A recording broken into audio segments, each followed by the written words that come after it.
What's up, mga kumaray kong tigang? Kayo po ba, mga kumaray kong tigang, ay patuloy pa rin na nakakaranas ng sobrang mga blockages na lagi na lamang humaharang sa pagpasok ng mga blessings po ninyo? Kaya kayo lagi na lamang parang very unfortunate at laging minamalas. Ano ba yun? Ayun naman. Ayun naman yung mga basura. Si Mariosep, oh. Ba't ganitong oras kasi nag-ano?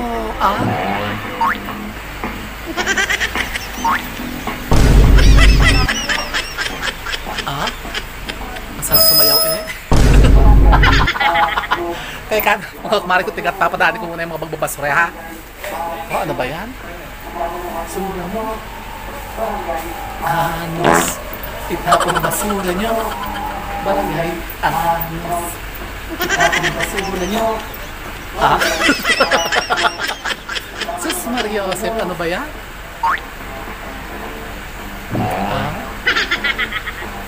Ano ba? Ang tagal naman maghakot ng basura eh.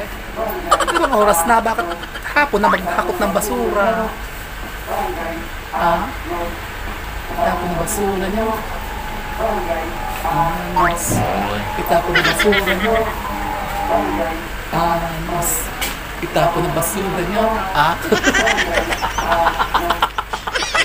Ano ba yan? Ano ba yan? Tagal-tagal na. Narinig yung ba, mga kumari kong tigang? Kasi may mga naghahakot naman kasi dito ng basura. Gantong oras kasi naghahakot ng basura. Kung kaya naman ako naman din pandiblog dito. Ayan, medyo mahina naman yung sound sila, hamak kumari kong tigang. So yun na nga po, hamak kumari kong tigang. Medyo matalaptang sumayaw sir eh.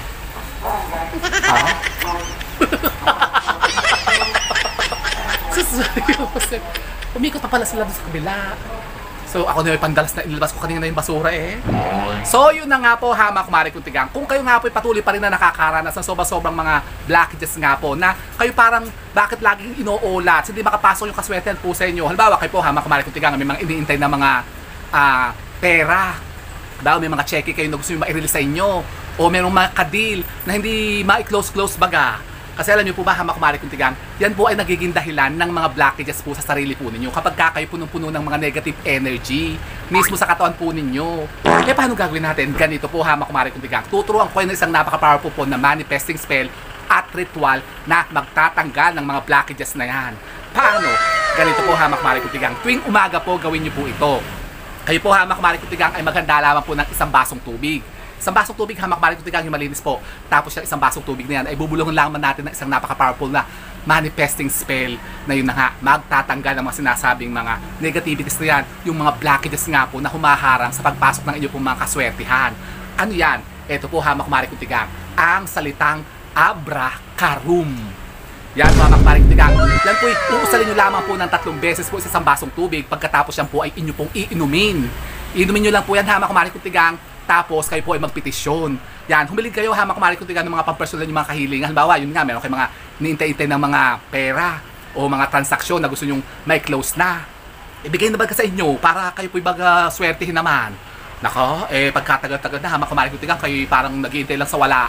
Ganyan po ang gawin po ninyo, hamak kumari kong tigang.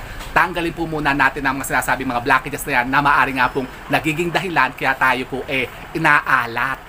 Yan, ang salitang Abracarum, hamak kumari kong tigang, ay usalin nyo lamang po ng 3 beses sa isang basong tubig. Pagkatapos yan po ay inyo pong laguin. Inumin nyo po yan, hamak kumari kong tigang, bottoms up. Talagang yung talaga ubos. At makikita nyo, hamak kumari kong tigang, yung mga iniintay-intay nyo mga blessings na yan, yung mga pera na iniintay po ninyo, mga cheque, mga deal, mga transaksyon, nako, makukuha nyo na yan, hamak kumari kong tigang, at yan po ay ibibigay na sa inyo. Pero sabi nga po, hamak kumari kong tigang, kung gagawin nyo po ang ritual na ito, dapat po talagang 100% po kayong naniniwala po dito. Baka naman nga yan po susubukan nyo nga, pero naman po napakarami naman pong pagdududa at pag-aalinlangan po sa sarili po ninyo. Wag nyo na po yung gawin. Kasi baka yan po hindi rin po tumalab sa inyo, hamak kumari kong tigang. Pero kung kayo naman po, hamak kumari kong tigang, ay talagang naniniwala sa mga gantong mga pamamaraan at kayo panatiko sa mga gantong mga pampaswede at mga gantong mga orasyon, hamak kumari kong tigang, wala nang po sigurong dahilan, hamak kumari kong tigang, para ito po ay hindi nyo rin po subukang gawin. Kasi malay nyo, ito pong makatulong po sa inyo. Para mas sinasabing mga minimit-himit yung kaswertehan na yan ay talagang ipagkaloob na sa inyo. Hindi ba ga? O gusto nyo yan? Aba, ako'y gusto ko yun, hama kumari kong tigang. So, subukan nyo po yan, hama kumari kong tigang. Hindi nyo susubukan. Subukan nyo para malaman nyo po kung ano po ang maaaring maidulot itong pagbabago at kaswertihan sa mga buhay ninyo. O, di ba ga? Ah? Saragay, anos. Itapon ang basura mo. Ayoko. Itapon ko na hapon.